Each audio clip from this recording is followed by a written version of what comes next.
Hi, and welcome back to this week's Parsha Shir on Sefer Maayan Beit Hashoeva. I wanted to share something that Rosh Schwab says about the Parshas HaMoadim, the section of Parshas Emor, which speaks about the holidays of the Jewish calendar. And he actually speaks not about the passage itself, but about the introductory psukim to the passage. So we know, he says, Hine Moshe tiken lehem l'Yisrael, shiusholim v'dorshi binyano shel yom. Moshe Rabbeinu was misakin, says the Gemara in Megillah, the Jewish people should learn the subject of each holiday in its own time. Lafikach tiknu Chazal likros davar be'ito v'korin parshazo b'moadei Hashem. Therefore, Chazal instituted various Torah readings, also in the Gemara and Megillah, Mishnah Megillah, to be read at the appropriate times throughout the year and various holidays. Amnam yesh lahavin lama tiknu lahaskel hakriya mi parsha shor ches avoes. We read this passage of Emor and the Moadim on the various holidays of the Jewish calendar. However, if you've noticed, you ever been in shul for this laning, that we don't start from Eila Moadei Hashem, that these are the Moadim of Hashem, as described in the Parsha. We start a short while before that from the passage of Shor Ochesev O'ez Ki Yivaled, which talks about the eligibility of animals to be korbanos. They have to be at least 8 days old. And in addition to that, the passage goes on from there to talk about the prohibition of otovet beno lo tishchutu b'yom echad. You're not allowed to shecht an animal and its child in the same day. And then from there, v'chis yizbechu zevach toda laHashem, then to talk about the korban toda. And then the mitzvah of Kiddush Hashem, lo sechalu Hashem kodshi v'nikdashti b'soch b'nei Yisrael. A weird conglomeration of mitzvahs, a weird sequence of mitzvahs seem to have nothing to do with each other. So first of all, one has to explain the sequence of this passage, how we go from eligibility of a korban to that has to be 8 days, to otovet b'no lo tishchutu b'yom echad, not shechting animal and child in the same day, to the halacha of the korban toda, to the halacha of the nikdashti of Kiddush Hashem, to the passage of the Moadim. What's the sequence all about? And in addition to that, even if there is some explanation to the sequence, why is it that on the Moadim, which we read Parshas Emor, and we're supposed to be reading the passage about the holidays, so we start a little bit earlier with a couple of psukim describing these few mitzvahs, the eligibility of a korban, the halacha not to shecht an animal and its child in the same day, the korban toda, and Kiddush, the mitzvah of Kiddush Hashem. This passage of these various mitzvahs has nothing to do with the holidays, and so why do we attach it to the reading for the various Yamim Tovim? Don't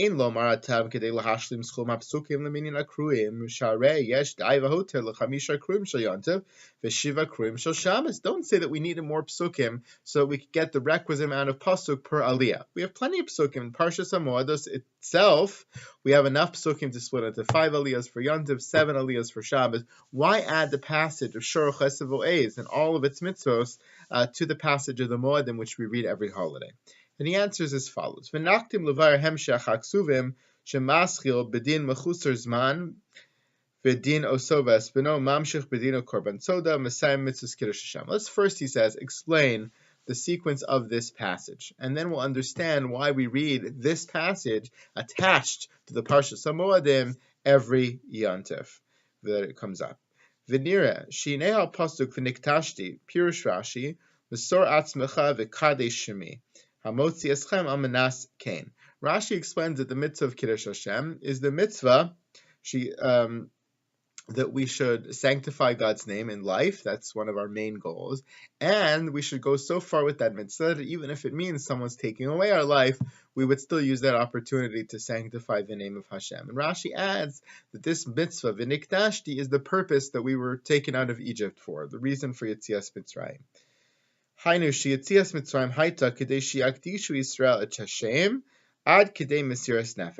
the purpose of Yetzias Mitzrayim, so we should sanctify God's name in the world, even up to that extreme and unlikely and infrequent time when we'd have to give up our life for it. That's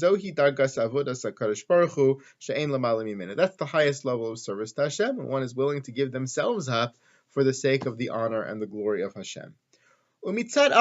Okay, so attached to that, first we have, if you're going in backwards order, the last of the mitzvahs before the Moadim is mitzvah of Kiddush Hashem. That's the mitzvah at the very, very extreme and unlikely case, but at the extreme, the mitzvah to give up one's life for the sake of sanctifying God's name. If someone is forcing you to violate the Gimel Averos, the big 3 Averos of the Torah, or to be killed, one has to give up their life rather than violate those 3 Averos. It would be a great disgrace to God in the world. That's the last of this series of mitzvahs. Right above it is the mitzvah of the Korban Todah. So Rav Schwab says they're in stark contrast to one another. The mitzvah of Kiddush Hashem is the mitzvah of Mesiras Nefesh. You have to give up your life for it. Mitzad Acher, however, in terms of the mitzvah of Korban Todah, Hadalid Tzrichim Lahodos Chayavim Lavi Korban Todah Al Zechus Chayesha Shehosif Lema Kadosh Baruch Hu. The whole purpose of Korban Todah is for those 4 categories of people who were saved from imminent danger in life to bring a korban to thank God for the little bit of life that they were given. Umechuyav Korban Todah yesh umechiyuv Korban Todah yesh raya Eisha Kadosh Baruch Hu machshiv chaye haguf. From the Korban Todah example, what do we learn? We learn that God so values every moment of human life, so much so that if you were saved from imminent danger and given back that moment of life that was almost taken away from you, it is a cause for great appreciation, for great gratitude, and for great celebration. The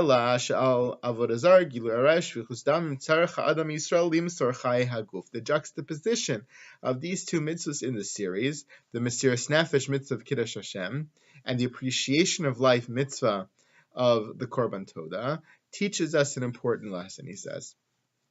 He says, from the mitzvah of the Korban Todah, we realize how much God appreciates every moment of life. And it's only in light of that we can understand the severity of the mitzvah of Kiddush Hashem, the severity of these big averos that one would have to give up their life for. If God values life so much, then giving up one's life is the most extreme statement that one could possibly offer. And it's not something taken lightly, and it's not something taken simply.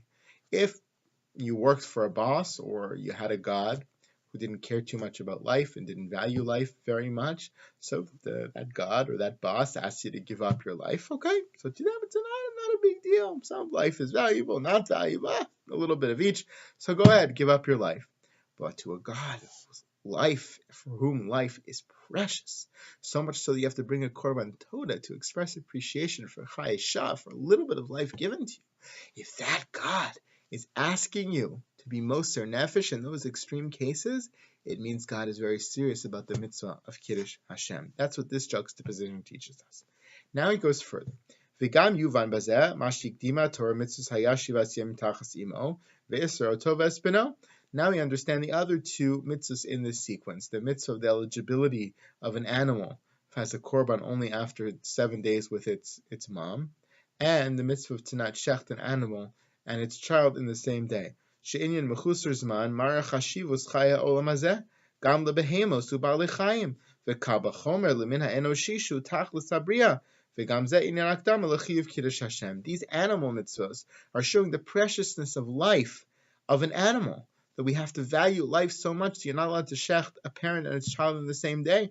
Value life so much that for the first 7 days you have to keep a child that was just born, an animal that was just born, with its mother. So if we're so concerned with the preciousness of life in the animal kingdom, kal v'chomer in the human world. So all of these mitzvahs, the 3 mitzvahs that precede Kiddush Hashem, are all meant to show us just how valuable life is in the animal world and certainly in the human world.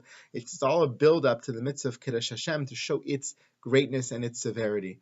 That if all of life is so precious to God in every single format, as evidenced by mitzvah 1, mitzvah 2, and mitzvah 3, then if God is telling you to be Mekadesh Shem Shamayim, to be Mekadesh Hashem in this world, to the point where you would give up your life for it, that's a very serious mitzvah. The very big undertaking, the mitzvah of Kiddush Hashem, is something that God takes very, very seriously. Now that we understand the sequence of these 4 mitzvahs leading up to the Parshat HaMoedim, we can now understand why it's attached to it and always read together. U'me'ata yisyashev kesher parsha zo leparshas hamoedos. Sharei kol moedei Hashem lerabo shabasos dikrei mikrai kodesh. Pirush kriya lios kol echad muchan u'mezuman lekiddush shem shamayim b'mesiras nefesh mamish. Really, what are all the Moedim about, including Shabbos? They're all Mikra'e Kodesh, opportunities to call out in Kedusha, opportunities to sanctify God's name in this world, to bring extra spirituality in this world, set times that we are meant to meet up, so to speak, with a Kadosh Baruch Hu in a deep encounter between us.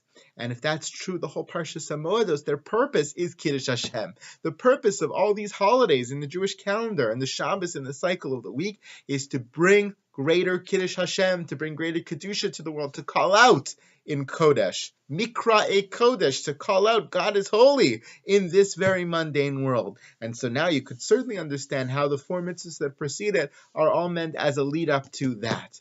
Mitzvah number 1, 2, and 3 teach us about the preciousness of life in the eyes of God. Mitzvah number 4 of Kiddush Hashem, which would require you, in the most extreme unlikely case, to give up your life, is a foil to that, showing us that if God thinks life is so precious, and in this case He's willing to let you give up that life, must be the mitzvah of Kiddush Hashem is very, very important.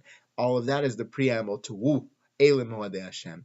Now, if you want to know how to be Mikadishim Shemayim, it's not by that extreme case of giving up your life, but that very, very, very important mitzvah of Kiddush Hashem that's crucial to God is one that you fulfill in the active, positive, living, life-affirming sense of celebrating the Moedim, celebrating the holidays of the Jewish calendar, which include Shabbos. Ubazeh yesh lahazbia, and that's the whole purpose why we're taken out of Mitzrayim, was to be able to celebrate God in this world, to be Mikra Kodesh, to call out in Kedusha, and to be Mekadeshim Shamayim. Ubazeh yesh lahazbir ma she'omer b'nusach HaKiddush Shabbos Yom Tov Mikra Kodesh zecher l'tzias Mitzrayim asher l'chora yifala shebishlama b'Pesach yatzanu Mitzrayim aval eze yitzim Mitzrayim alta b'Shabbos u'b'Shmini Atzeres u'b'Rosh Hashanah. This might, now that we understand the sequence and we understand why the four mitzvahs that come before the Parshas Moedos are connected to it, all because of the preciousness of life and therefore the importance of Kiddush Hashem, we now can understand the language of the Kiddush that we say on all the holidays. We say Mikra Kodesh, this holiday, whatever it is, Pesach, Shavuos, Sukkot, Rosh Hashanah, is a Mikra Kodesh. It's a holy declaration, holy convocation. It's an opportunity of Kiddush Hashem, which is Zecher L'Tzias Mitzrayim, a remembrance from the Exodus from Egypt. So the obvious question everyone asks on the language of Kiddush is, okay, on Pesach, say a Kiddush, say this Mikra Kodesh is Zecher L'Tzias Mitzrayim. However, how is Shavuos Zecher L'Tzias Mitzrayim? Okay, maybe it's still connected. How is Rosh Hashanah connected to Yetzias Mitzrayim? How is it a Zecher L'Tzias Mitzrayim? Now we understand. La'or hadvarim hanal yuvan sharei al minas kein hotziano kadosh baruch hu mimitzrayim shenikadesh shemo. Every moed, every opportunity to set aside time to be close to God, to call out in God's name, every mikra kodesh, every kiddush Hashem opportunity is, by its nature and definition, Zecher L'Tzias Mitzrayim, because the whole purpose of Yetzias Mitzrayim was so we could be Mekadeshim Shamayim. So on Rosh Hashanah, when we declare in Kiddush, today is Mikra Kodesh, Zecher L'Tzias Mitzrayim, what we're really saying is today is an opportunity for Kiddush Hashem, and therefore, through that opportunity of Kiddush Hashem, we remember Yetzias Mitzrayim, whose purpose was to allow us to be Mekadeshim Shamayim in the world. Beautiful. Explains both the set of psukim, why we read it together with the Parshas Moedim on the holidays, and also explains now the language of Kiddush. And of course, the mitzvah of Kiddush Hashem, which he teaches about right here, is vastly misunderstood. Of course, in the most extreme cases I've mentioned, one is required to give up their life to be Mekadeshim Shemayim. That extreme case is not the ideal case. Ideal case is to live al Kiddush Hashem. The extreme case of giving up one's life, which sometimes unfortunately occurs in Jewish history, is simply a means of trying to say, if you take this concept of Kiddush Hashem to the extreme, this is how far you'd have to go. That rate of how far you would have to go is indicative of the importance of the mitzvah all the way up to that point, that every act of Kiddush Hashem in life, as part of life, through living, is so incredibly important.